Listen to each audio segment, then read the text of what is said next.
ದಕ್ಷಿಣ ಕನ್ನಡ ಜಿಲ್ಲಾಧಿಕಾರಿ doctor Rajendra KB ಅವರು ಜಿಲ್ಲೆಯ ಮರಳು ಉಸ್ತುವಾರಿ ಸಮಿತಿಯ ಅಧ್ಯಕ್ಷರಾಗಿದ್ದುಕೊಂಡು ಕರಾವಳಿ ವಲಯದ ಸಾಂಪ್ರದಾಯಿಕ ಮರಳು ಎತ್ತುವ ಕಸಬು ನಡೆಸುತ್ತಿರುವ ನೋಂದಾಯಿತ ಪರವಾನಗಿದಾರರಿಗೆ ಜಿಲ್ಲಾಧಿಕಾರಿಗಳಾಗಿದ್ದುಕೊಂಡು ನ್ಯಾಯ ದೊರಕಿಸಿಕೊಡುವಲ್ಲಿ ವಿಫಲರಾಗಿದ್ದಾರೆ ಎಂದು ಜಿಲ್ಲೆಯ ಕರಾವಳಿ ವಲಯದ ಸಾಂಪ್ರದಾಯಿಕ ಮರಳು ಎತ್ತುವ ನೊಂದ ಪರವಾನಗಿದಾರರು ಆರೋಪಿಸಿದ್ದಾರೆ.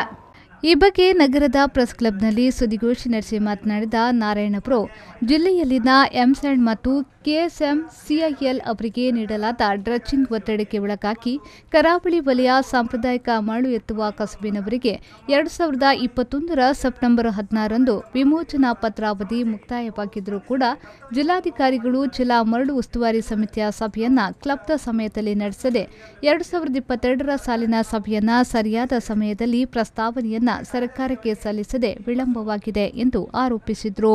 ಸಿಆರ್ಝೆಡ್ ನೋಂದಾಯಿತ ಪರವಾನಗಿದಾರರಿಗೆ ಜಿಲ್ಲಾಧಿಕಾರಿಯವರು ಸುಮಾರು 22 ನಿಬಂಧನೆಗಳನ್ನು ವಿಧಿಸಿ ಸಾಂಪ್ರದಾಯಿಕ ಮರಳು ಎತ್ತುವ ಕಸಬನ್ನು ನಿರ್ವಹಿಸದಂತೆ ಕಿರುಕುಳವನ್ನ ಉದ್ದೇಶಪೂರ್ವಕವಾಗಿ ನೀಡುತ್ತಾ ಬಂದಿದ್ದಾರೆ.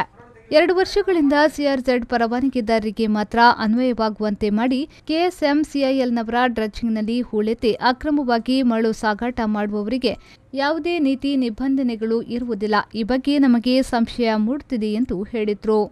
ಸಿಆರ್ಝೆಡ್ನ ಮರಳನ್ನು ಇವರು ಪೂರ್ವ ಯೋಜಿತವಾಗಿ ಬಂದ್ ಮಾಡುವ ಉದ್ದೇಶವನ್ನು ಇಟ್ಟುಕೊಂಡು ನಮಗೆ ಸಿಆರ್ಝೆಡ್ನ ಪರವಾನಗಿದಾರರನ್ನು ಶಾಶ್ವತವಾಗಿ ಮಲಗಿಸುವಂತ ಉದ್ದೇಶವನ್ನು ಇಟ್ಟುಕೊಂಡು ಇವರು KSMICLನವರಿಗೂ ಮತ್ತು ಡ್ರಡ್ಜಿಂಗ್ ಮಾಡುವ KSMICLನವರಿಗೂ ಮತ್ತೆ ಇಲ್ಲಿ ಎಂಸ್ಯಾಂಡ್ನವರಿಗೂ ಒಂದು ಪೂರಕವಾದ ಒಂದು ವಾತಾವರಣ ನಿರ್ಮಾಣ ಮಾಡಿ ನಮ್ಮನ್ನು ಅನಾವಶ್ಯಕ ಕಳೆದ 2021 ಸೆಪ್ಟೆಂಬರ್ 16ಕ್ಕೆ ನಮ್ಮ ಇಸಿ ಮುಗಿದಿದೆ.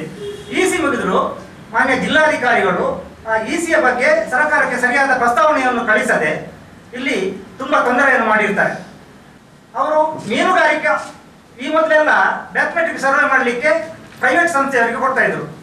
ಈಗ ಇತ್ತೀಚೆಗೆ ಅವರು ಇವ್ರಿಗೆ ಗೊತ್ತಿದ್ರು ಮೀನುಗಾರಿಕಾ ಸಂಸ್ಥೆಯವರಿಗೆ ಮ್ಯಾಥಮೆಟಿಕ್ ಸರ್ವೆ ಮಾಡಬೇಕು ಅಂತ ಹೇಳಿ ಅವರಿಗೆ ಒಂದು ಆದೇಶ ಮಾಡಿದ್ರು. ಮೀನುಗಾರಿಕಾ ಸಂಸ್ಥೆಯವರು ಕೂಡ ಅಲ್ಲಿ ಅವರು ಮಾಡಿದ್ದು ಸರಿ ಇಲ್ಲ ಅಂತ ಹೇಳಿಕೊಂಡು ಪುನಃ ಒಂದು 4 ತಿಂಗಳು ಅದನ್ನು ಇಸಿಗೆ ಹೋಗುವ ಇದನ್ನು ಮುಂದೂಡಿದ್ರು.